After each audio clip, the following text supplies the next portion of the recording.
অসমৰ সাংস্কৃতিক আৰু জাতীয় চেতনা অমৰত্ব লাভ কৰা দুগৰাকী মহান শিল্পী ৰূপকোঁৱৰ জ্যোতিপ্ৰসাদ আগৰৱালা আৰু কলাগুৰু বিষ্ণুপ্ৰসাদ ৰাভাদেৱৰ পবিত্ৰ স্মৃতিত উৎসৰ্গিত কৰা জ্যোতি বিষ্ণু আন্তৰ্জাতিক কলা মন্দিৰৰ শুভ উদ্বোধনৰ এই অনুষ্ঠানলৈ মই কেন্দ্ৰীয় গৃহ আৰু সমবায় বিভাগৰ মাননীয় মন্ত্ৰী শ্ৰী অমিত শ্বাহ ডাঙৰীয়াক আন্তৰিক স্বাগতম জনাইছো।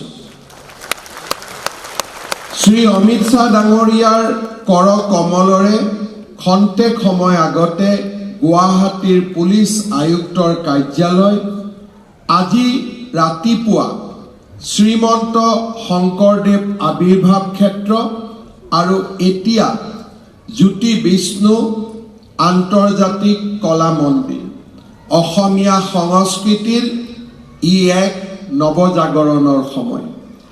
আজি আমাৰ বাবে অত্যন্ত গৌৰৱৰ বিষয় যে অসমত আজি আমি এটা ৫,০০০ লোক একেলগে বহিব পৰা এটা প্ৰেক্ষাগৃহ নিৰ্মাণ কৰিবলৈ সক্ষম হৈছোঁ।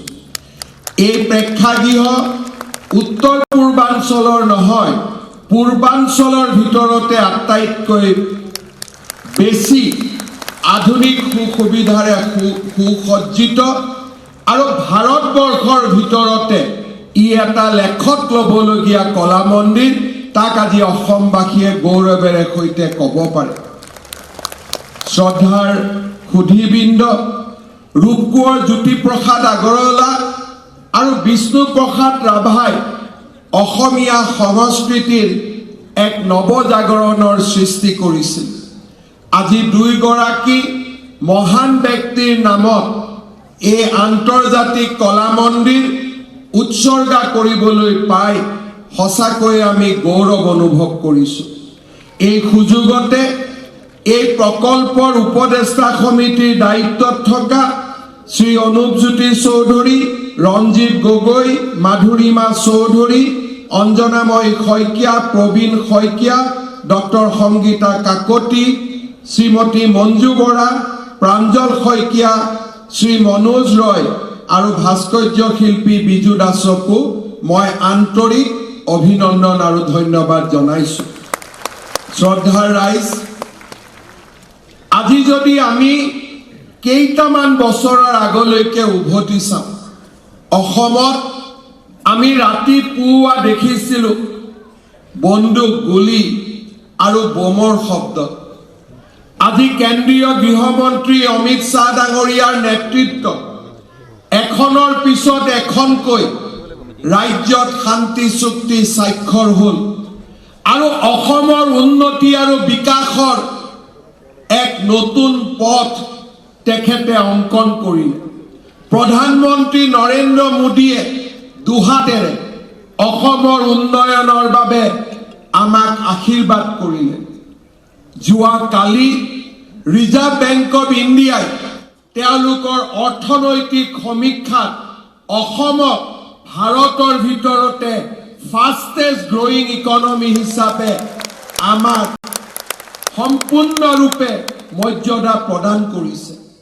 আজি ই এক নৱজাগ্ৰত অসম।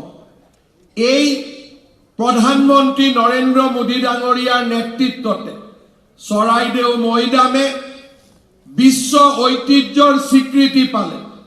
প্ৰধানমন্ত্ৰী নৰেন্দ্ৰ মোদী ডাঙৰীয়াৰ নেতৃত্বতে অসমীয়া ভাষা ধ্ৰুপদী ভাষালৈ ৰূপান্তৰ হ'ল।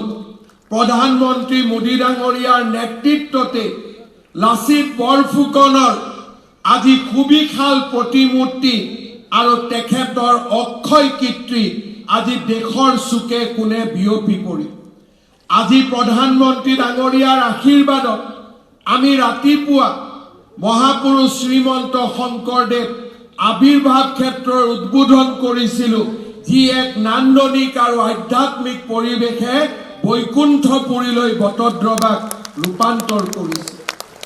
সাংস্কৃতিক নৱজাগৰণৰ লগে লগে অসমত আজি অৰ্থনৈতিক নৱজাগৰণ আৰম্ভ হৈছে। ছেমি কণ্ডাক্টৰৰ পৰা সাৰ কাৰখানালৈ আৰু আমাৰ ৰাজ্যৰ বিকাশে আকাশ চুবৰ বাবে আজি তীব্ৰ গতিত গতি কৰিছে। নৱজাগ্ৰত অসমৰ বাবে আমি নতুন নতুন ইনফ্ৰাষ্ট্ৰাকচাৰ নিৰ্মাণ কৰিছোঁ আৰু কৰিবলৈ উদ্যত হৈছোঁ। প্ৰথমবাৰৰ বাবে কাজিৰঙাৰ ওপৰত ৩২ কিলোমিটাৰৰ এলিভেটেড কৰিডৰ, গুৱাহাটীৰ মাজেৰে ৰিং ৰোড, ব্ৰহ্মপুত্ৰৰ ওপৰত প্ৰতিখন জিলাতে একোখনকৈ দলং, একোখনকৈ বিশ্ববিদ্যালয়, একোখনকৈ মেডিকেল কলেজ আজি অসমে আকাশ চুবৰ বাবে গতি কৰিছে। কিন্তু অসমৰ এই নৱজাগৰণৰ সময়টো আমি অসমৰ কৰোণা আৰু মমতাৰে ভৰা আমি আমাৰ জাতিৰ পৰিচয় পাহৰিব খোজা নাই।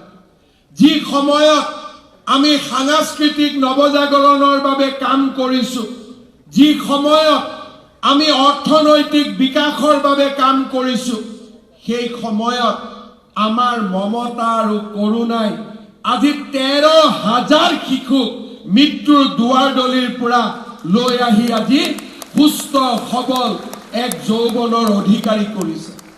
ভাৰতৰ আন ৰাজ্যত এই উদাহৰণ আমি দেখিবলৈ নাপাওঁ। আজি আমাৰ ৰাজ্যত কোনোবা শিশুৰ হৃদয়ৰ অস্ত্ৰোপচাৰৰ প্ৰয়োজন হৈছে, ৰাজ্য চৰকাৰ তেওঁৰ লগত থিয় দিছে।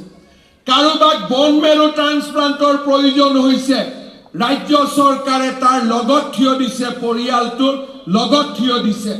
কাৰোবাক লিভাৰ ট্ৰান্সপ্লান্টৰ প্ৰয়োজন হৈছে, এটাও কণমানি শিশুক আমি কেতিয়াও অকলশৰীয়া অনুভৱ কৰিব দিয়া নাই।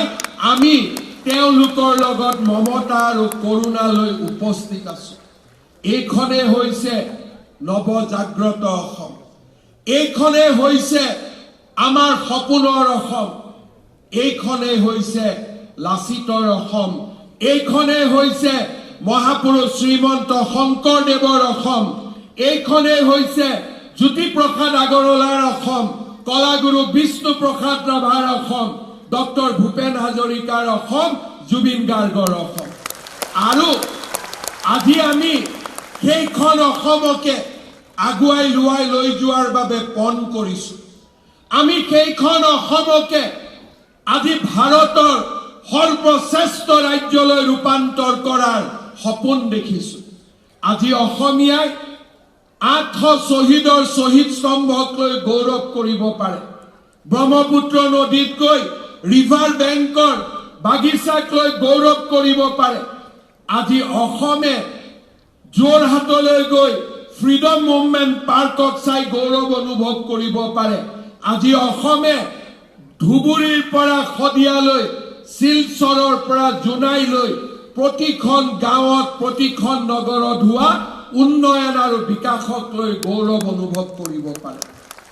আমি আশা কৰি অনাগত দিনতো আমি এই নৱজাগ্ৰত অসমখনক আৰু আগুৱাই লৈ যাম। আমাৰ লক্ষ্য আমাৰ ৰাজ্যখনক ভাৰতবৰ্ষৰ ৫খন ৰাজ্যৰ ভিতৰত সৰ্বশ্ৰেষ্ঠ ৰাজ্য হিচাপে প্ৰতিষ্ঠা কৰা। আৰু মই বিশ্বাস কৰোঁ প্ৰধানমন্ত্ৰী নৰেন্দ্ৰ মোদী ডাঙৰীয়া, গৃহমন্ত্ৰী অমিত শ্বাহ ডাঙৰীয়া আৰু অসমৰ ৰাইজৰ আশীৰ্বাদত অসমে সপোন দেখিব, সপোন বাস্তৱত ৰূপায়ণ কৰিব আৰু অসমে আকাশ চুব। ধন্যবাদ। জয় হিন্দ, বন্দে মাতৰম।